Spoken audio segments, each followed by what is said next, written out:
All right, what you're looking at there is basically a brand new volume control for a transistor radio. And what I mean is it's new old stock. It's been sitting on a radio in its original box, and I recapped the radio because the capacitors dried out, and the volume control is no good. And if you go on the internet, there's a guy, just spray some deox into it. That always works. Then you read other comments of people.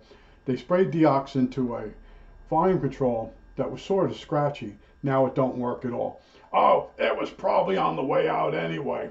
I'm going to tell you what happens. Okay, the camera seems to be working fairly good.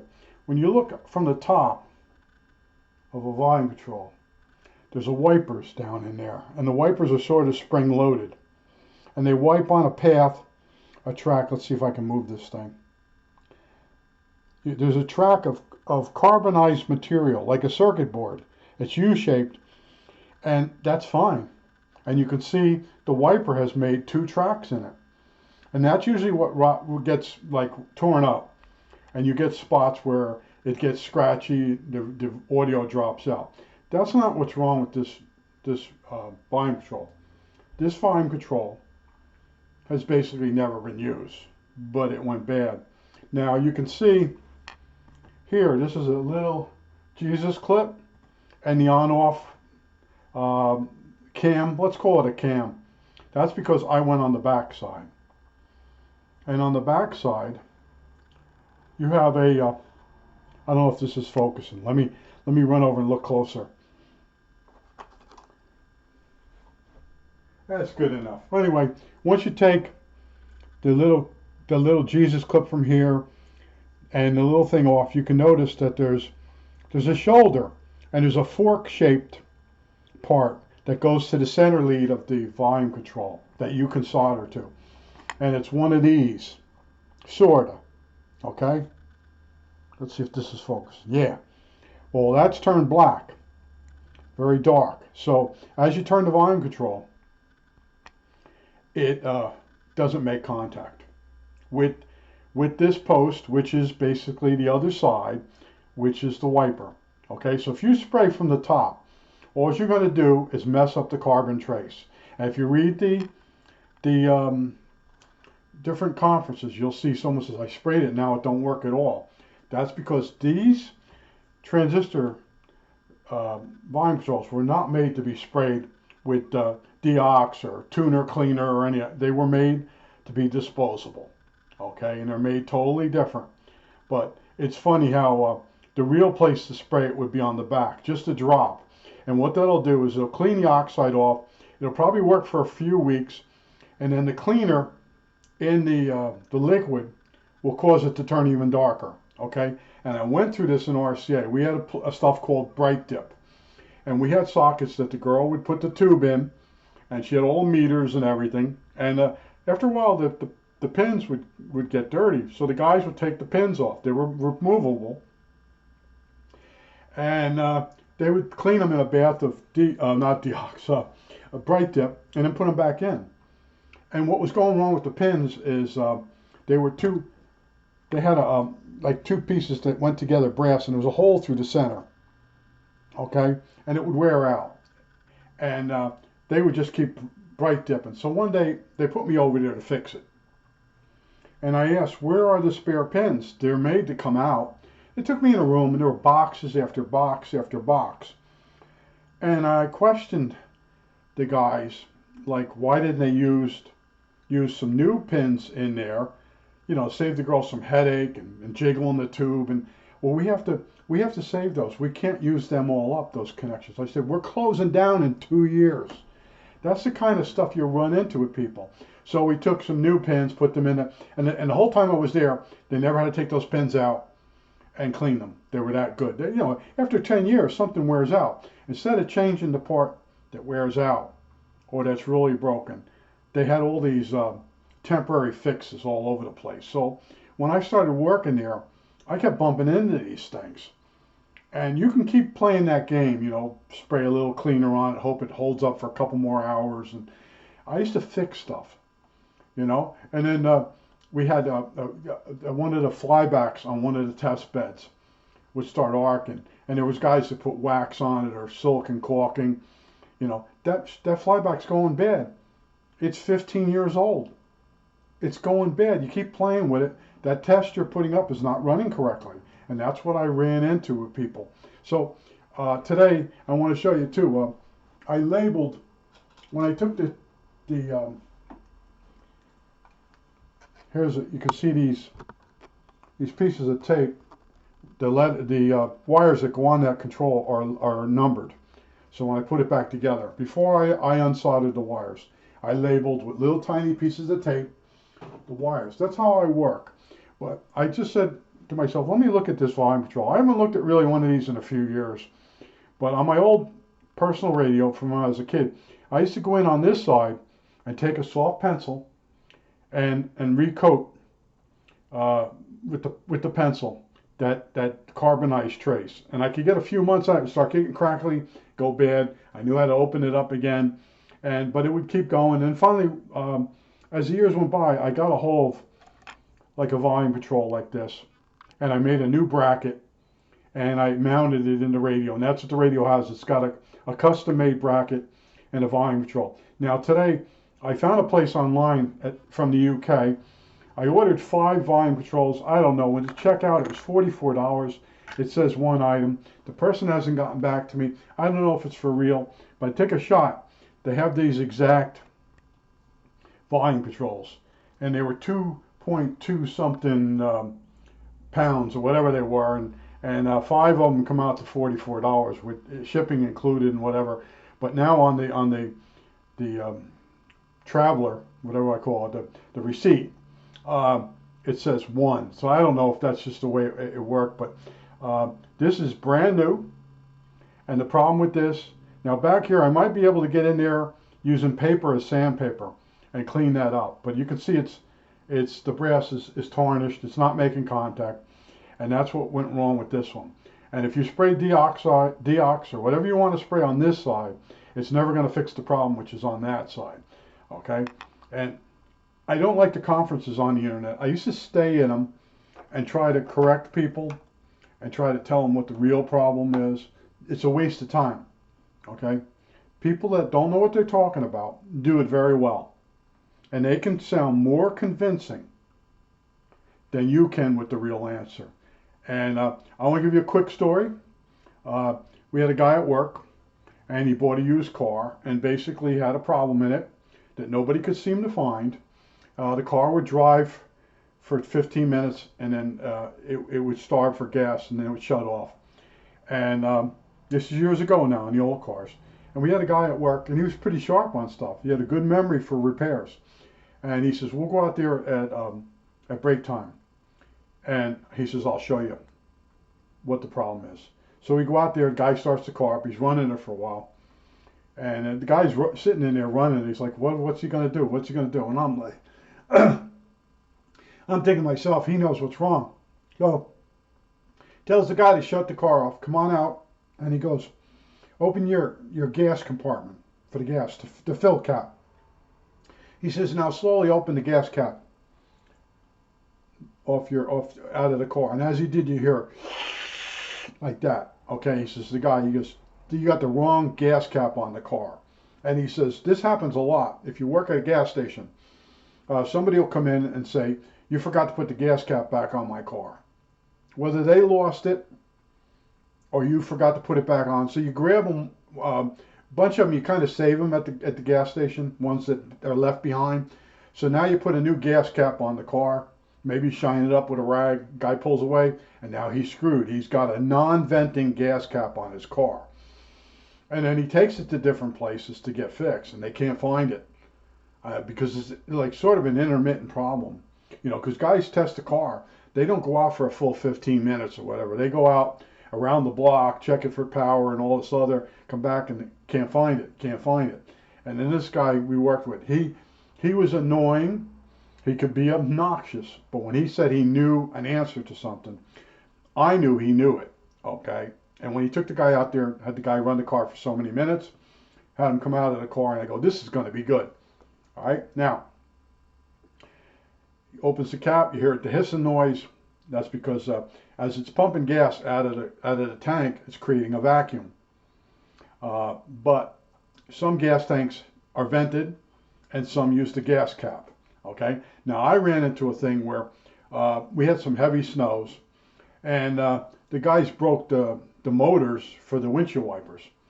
So one of the guys at break time took the motor off. We brought it inside, and you could clearly see the worm gear and the worm and worm gear. I guess that's what it's called, worm and worm gear. Worm, yeah. Well, anyway, you could see the plastic part was broke.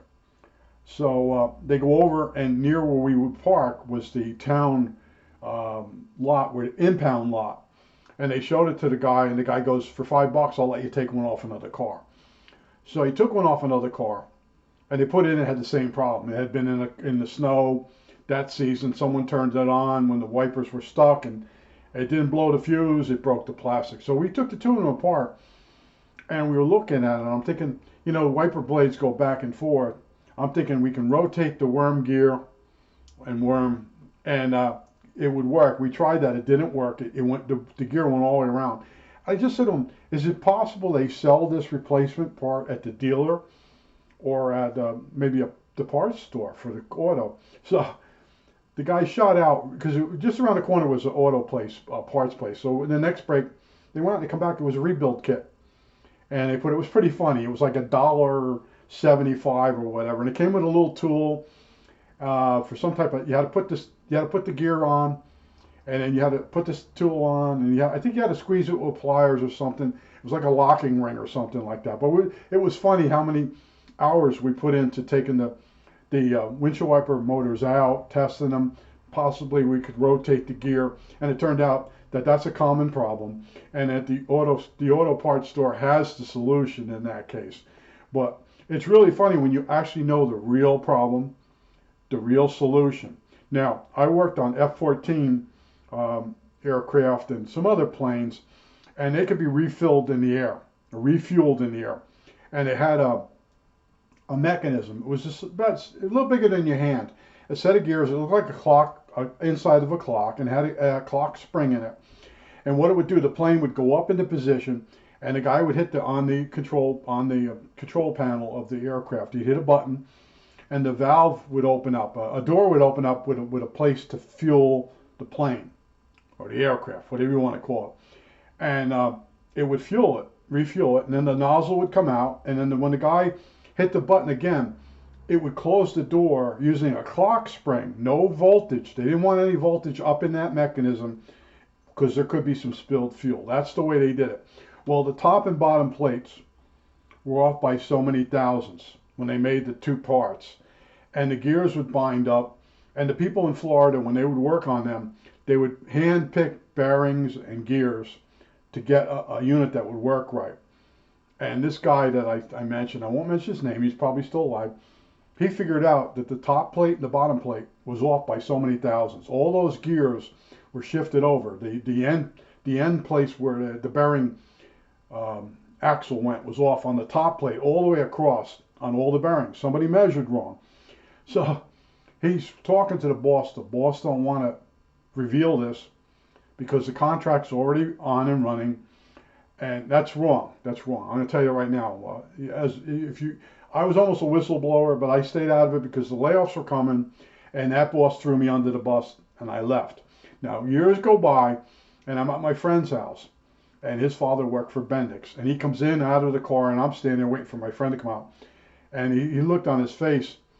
I said, had a rough day. He says, I've been on this thing for months, and we finally figured out what's wrong. And he mentioned what it was. I said, the top plate and the bottom plate was off by so many thousands, and his eyes lit up. He goes, "Kid," I said, and I mentioned what it was. I think it was a Grumman product, and Bendix got the contract, and then he realized the top plate was off. It was measured wrong, and that's what was really wrong. Now, if this guy that was my boss, or the other guy's boss also, had done his job, that would have been fixed years before.